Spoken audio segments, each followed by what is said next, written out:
મહેસાણાના ઝુલાસણના ધારપુરાની કંપનીમાં આગ લાગી. બીડી મલ્ટીપેક નામની કંપનીમાં આગ લાગી અને કંપનીમાં રહેલો માલ સામાન બળીને ખાખ થઈ ગયો છે. ત્યારે શોર્ટ સર્કિટથી આગ લાગી હોવાનું પ્રાથમિક અનુમાન લગાવવામાં આવી રહ્યું છે. મહેસાણા, કડી અને કલોલની ફાયર ટીમે આગ પર કાબુ મેળવી લીધો છે. ત્યારે ફાયર બ્રિગેડના કારણે આગ લાગી હોવાનું અનુમાન લગાવવામાં આવી રહ્યું છે. સૌથી મહત્વની વાત એ છે કે આગ પર કાબુ મેળવી લેવામાં આવ્યો છે. બીડી મલ્ટીપેક નામની કંપનીમાં આગ લાગી અને કંપનીમાં રહેલો માલ સામાન બળીને ખાખ થઈ ગયો. આ વિશે વધુ માહિતી મેળવી અમારા સંવાદદાતા તેજસ પાસેથી. તેજસ, આ જે આગ છે શું તે શોર્ટ સર્કિટના કારણે લાગી હતી અને કેટલું નુકસાન થયું છે?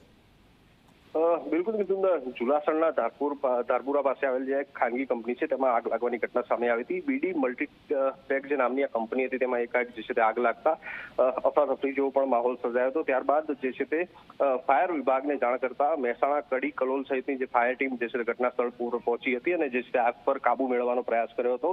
ભારે જહેમત બાદ કહી શકાય કે મિથુન, આગ પર કાબુ તો મેળવી લેવાયો છે, પરંતુ હાલમાં આગ લાગવાનું કારણ જે છે તે અકબંધ છે.